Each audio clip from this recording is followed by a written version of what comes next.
Welcome to our show. This is East County Now, and I'm your host, Rob Canfield. Our mission on the show is to talk about the people, places, and issues in East Multnomah County. And when you think about East Multnomah County, what usually comes to mind? You know, the local print media and the TV shows, the TV news, they continue to paint East County as an area known for drugs and crime. Drugs and crime, you know, that description really is an incomplete and kind of an incorrect picture of the real dynamics of East County. Now, the problems of East County are more complex. And on today's show, we'll be talking about a specific area of East County called the Rosewood neighborhood. Rosewood is a 15-block neighborhood centered around about 162nd and East Burnside Street. And the area straddles both Gresham and Portland lines and is home to about 5,000 people. Between 70 to 80% of these residents live in apartments. Because of haphazard zoning laws over the last 50 years, the Rosewood neighborhood in much of East County is really a pedestrian-unfriendly area with a lack of basic public services such as parks, sidewalks, streetlights. Even some places don't even have paved streets. Public transit, it runs east and west, making it difficult for area residents to travel to jobs if they have to go north or south of the area. And there's a shortage of businesses for people to work and shop at. Now, these are just a few of the problems facing the Rosewood neighborhood and also the rest of East Multnomah County. But on today's show, we're going to focus on a very special organization that is focusing on the solutions and not the problems in East County. And it's called the Rosewood Initiative. That's what the group's called. Now, their Rosewood group initiative aims to provide a sense of community while combating crime, working on public safety, and engaging young people and property managers, churches, neighborhood associations, and business owners to improve the area. And today, I am privileged to have my guests today, Jenny Glass and Tony Lamb from the Rosewood Initiative. Welcome, guys. Yeah. Hi, thank you, Rob. Thanks for having us. So, Jenny, tell me, what is the Rosewood Initiative? How did it begin, and how did you get involved with it? The Rosewood Initiative is a nonprofit community-based organization. So we do holistic community development work in the area that you were describing around Southeast 162nd and Stark. The organization began as a public safety initiative and a partnership between Portland and Gresham police. So those organizing efforts began about 2009, so 5-6 years ago. And when I took a community organizing role in the area, I found the Portland and Gresham police officers attempting to do something really different and really innovative in their community policing work. Mm-hmm. They were sharing information and working together across their jurisdiction, and then also meeting with community members and especially apartment managers to build capacity in that community and build leadership so that apartment managers could network with one another. So that's kind of where they started their organizing work. What's your role currently with the Rosewood Initiative? I'm the executive director of the organization. And Tony Lamb, what is your role with the Rosewood Initiative? My amazing job title is EPIC, and that stands for Economic Program Implementation Coordinator. So what that entails, definitely. That entails a lot of grant writing, donor development, enacting economic plans, looking for partners and resources to bring into our neighborhood, trying to make those connections for residents, and then listening to residents' needs. When they identify a need, then we try and identify an opportunity to meet that need. Oh, great. Yeah. Tell me about a typical day for Tony at the Rosewood Initiative. Well, typical day for me, come in, open the doors, obviously. We have all kinds of things going on. Tuesdays and Thursdays and Fridays I'm there now. So I'd say Friday we have a free Zumba class. Starts at 10:30 to 11:30, put on by local residents. Hop on my computer, answer some emails, look for funding opportunities, interact with residents. We have free bread that we give out at times. We have employment specialists there, and so interacting with them, ensuring that their programs are doing well and residents are accessing those, and a lot of times just troubleshooting issues that come up with community members who come in. That's a lot going on. Yeah, There's a lot going on. it is. Now that area, like a lot of East County, poverty is a real issue. Jenny, how is Rosewood tackling that issue? Poverty is a real issue in that area, and I would say it's a very complex issue in that area. We see a lot of generational poverty, I think, with our close by neighbors, and people that are in poverty in that area are experiencing, I would say, a lot of isolation from the things going on in the cities, from resources and from activities for their kids. And so what we're doing at the Rosewood Center is really providing an opportunity for people to access those resources and activities in their own community, so people can walk over. Transportation, like you mentioned, is a huge issue in this area, so the more that we can provide conveniently in the neighborhood for people to just walk over to, it takes that pressure off of people. Sure. Yeah. Sure. Economic opportunity, that's right down your alley, Tony.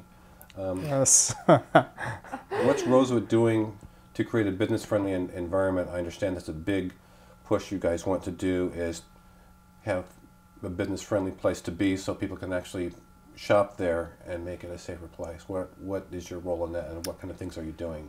Yeah, well, we do a lot in that area. We currently have Portland State University's Business Outreach Program. A technical assistance advisor meets with residents of the Rosewood neighborhood on Wednesdays from 1 to 6. She can help existing business owners or future entrepreneurs who would like to have a business in the area with business plans, marketing. If people are looking to hire new employees, well, how do you go through that process?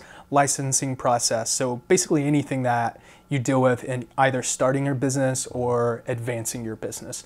She helps with that. We've partnered with Mercy Corps Northwest to offer their business foundations classes in both English and Russian on Tuesdays and Thursdays. And the PSU Business Outreach Program is in English and Spanish. Some other things we're doing, we're putting on our second annual Rosewood Initiative holiday market, December the 6th from 10 to 2.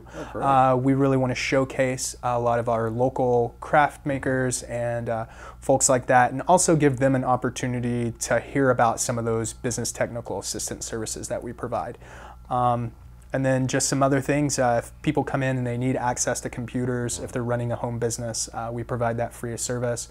Copying, printing, just some of those basic services that some of our residents may not have access to. That's great. You have such a large, diverse neighborhood you guys are working in, many different languages, people come from different countries. How do you get the word out to the neighborhood, what you're all about and how you can help? I would say that that's really taken time, and we're still working on that. There are a lot of different folks that live in that neighborhood, and there's a lot of transition, so we have a lot of new people coming in and out of the neighborhood frequently. A lot of people hear about us through word of mouth. It's a very kind of familial place, and somebody will go there, they'll tell their friends or their family about different things going on at Rosewood. We also have a really up-to-date website. We have a Facebook page that's pretty regularly used, and we, for our bigger events, we advertise in the papers and things like that, but really it's mostly word of mouth, I would say. And we've also got a great storefront, so we have lots of real estate for advertising our events, and lots of people walking by. We do utilize like the apartment manager network, so when we have an event or certain services that we want to get the word out about, we can go out and deliver to apartment managers who then can disperse to all of their tenants in their complexes. Wow. Now, some recent projects you guys have had to get people involved. When I originally talked to you, you showed me the mural that you had a gentleman do. It was so exciting about how there was a community building event. Tell us a little bit about how that came about. Yeah, the mural project was really fun. It's one of the first things we did. We actually did that before we even had our community space. So we were still really in that organizing phase of starting our 501c3 and figuring out our mission and what we were really going to do. A lot of my role in that first couple of years was just meeting neighborhood leaders and seeing what people wanted to do and what talents we could kind of build from and create some energy to do some positive things in the neighborhood. There were 2 people that were interested in putting a mural on the south side of the 76 station at 162nd and Stark, and so we just started asking people around the neighborhood if they knew any artists. And I was in the parking lot one day, and a young man came up and said, "Hey, are you looking for artists? I heard you wanted to paint a mural on this wall." And so he came over and just pulled his artwork out of his backpack and just amazed us. Just completely amazing, jaw-dropping, beautiful artwork. Had you ever done a mural before? This was his first mural. Really, it was his first painting project. Wow. His artwork was all in Sharpie. So, Antoine is just amazing, and he pulls out this colorful Sharpie artwork, and it's very kind of graphic design. And we asked him if he'd be interested in doing a paint project, and he was, and we wrote a grant and partnered him with a mentor, experienced mentor artist. So nice. yeah, it was awesome. No, really cool thing. Actually, we just found out the other day ago, a nationally televised cooking show is featuring a business at 162nd and Gleason, just right up the street from us. And they asked them, "Hey, we want to do filming in the neighborhood. What's a really iconic area in the neighborhood that we can film you at?" And the business owner said the mural. Wow. So that young artist's mural is going to be featured on this nationally televised show. That is great. Yeah. Now, in the video, was like a time-lapse video, and it took how many days to create the mural, and how many people were involved? To actually paint the mural, it took us about 2 weeks start to finish. It was really fun. We at night we projected the image onto the wall and had people from the neighborhood taking big fat Sharpie markers and doing the outline.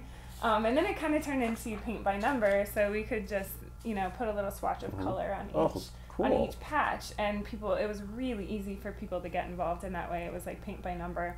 So I bet we had 100, 200 people paint over the course of 2 weeks. It was great. That's a great way to people to get to know each other. Yeah. It was amazing. The conversations that we had while people were working on the wall, and police officers stopping by to say hi, elected officials stopping by to say hi. It was a really fun experience. Yeah. That sounds like a lot of fun, and just to see all the people that worked on it, it was really cool to see on the video. Yeah, the video is great. You can check our website out, and it's featured on the website, and that's rosewoodinitiative.org. Yeah, it's right on the homepage. And I wish we could have showed it today, but we just could not get a hold of the high quality version. That's really what you want to see.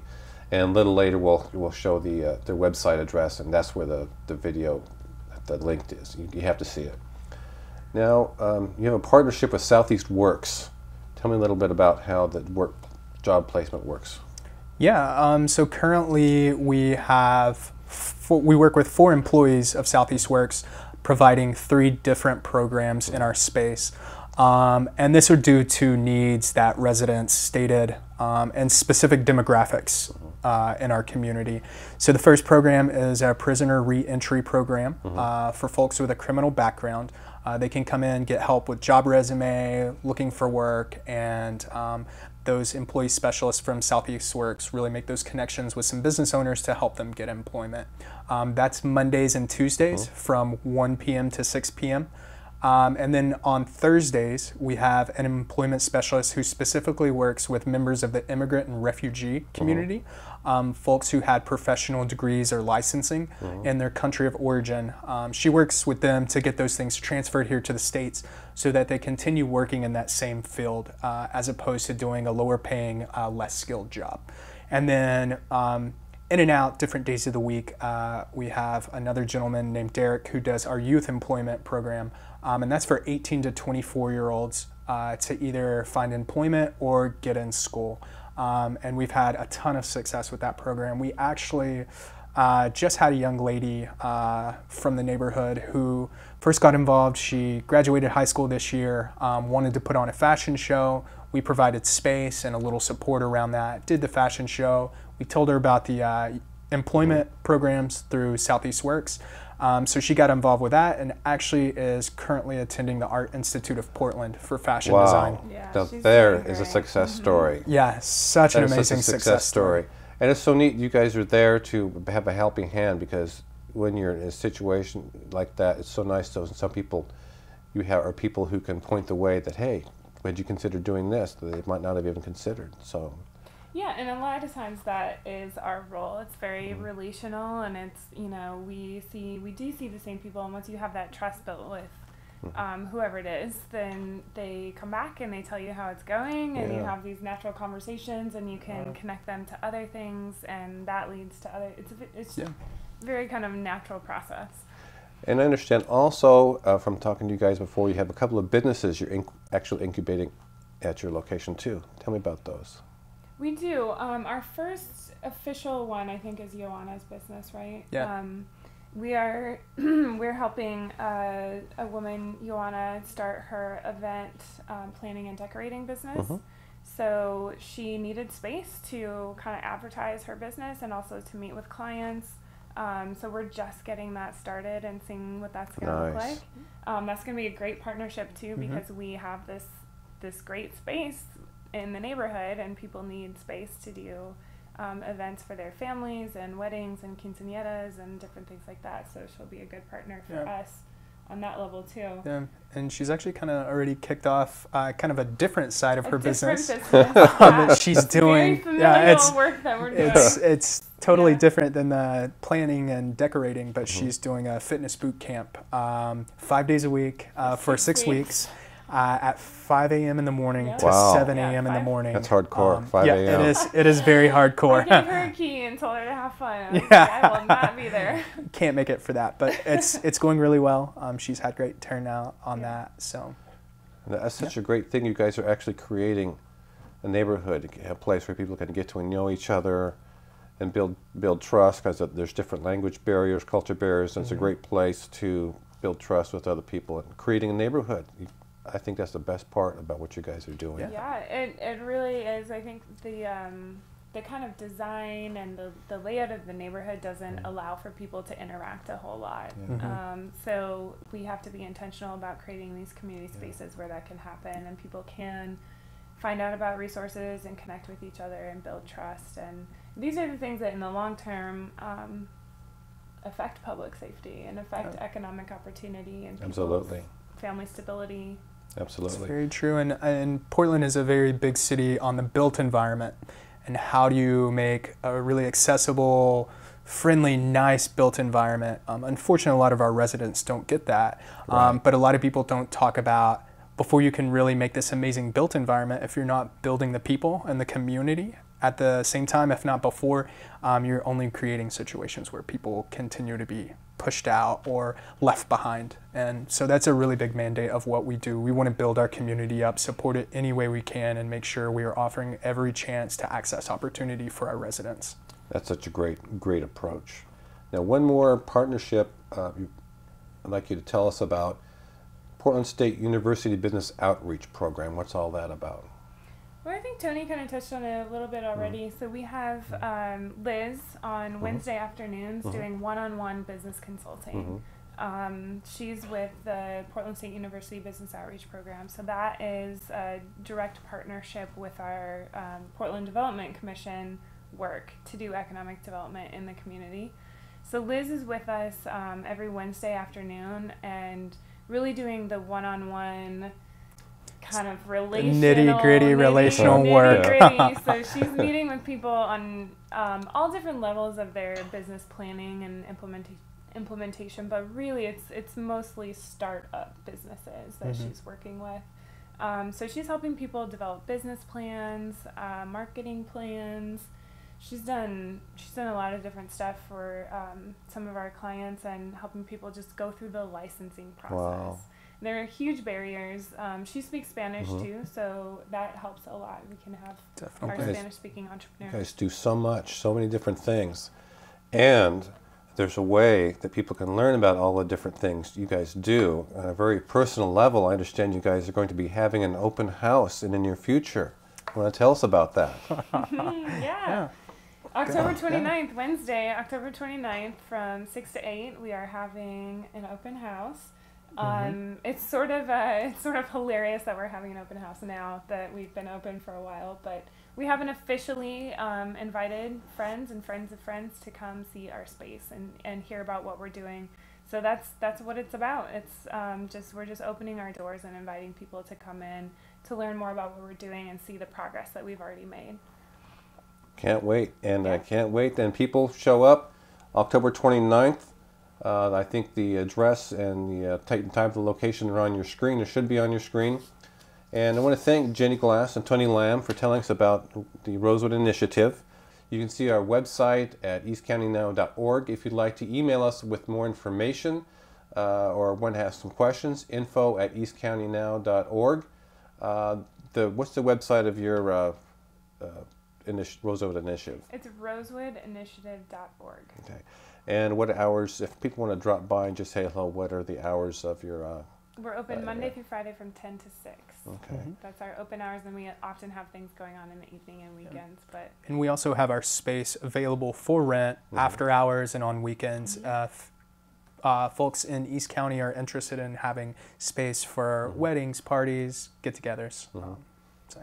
And let's say they wanted to have a get-together, would they contact you or they contact Tony? They can just drop in. They can give us a call, 503-208-2562, or just email us, info@rosewoodinitiative.org. Okay, getting back a little bit to the open house, what sort of things are going to be happening at the open house? We're going to have beer and wine and refreshments and snacks, and we will have a Portland Police Sergeant playing piano and an Aztec dance performance, as well as some of our partners and some of our neighbors talking about their experience at Rosewood. Excuse me, we play the real piano or your player piano? Okay. That man will be actually playing the real piano, not the player. Yeah. This is Rob Canfield. I'm your host, East County Now, and we'll see you next time. Thanks again.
of the coolest signs of this event is having the Kissin' Good Guys.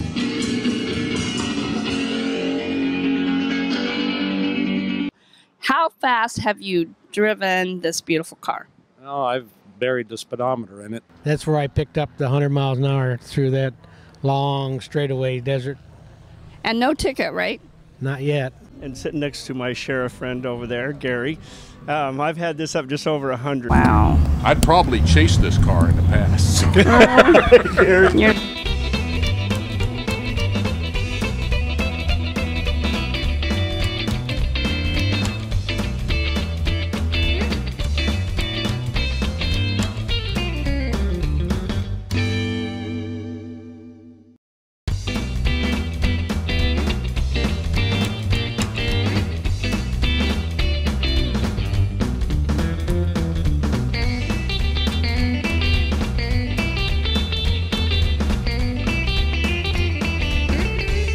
to us, so we have a list of different people that are on our sign here that have helped us out this year.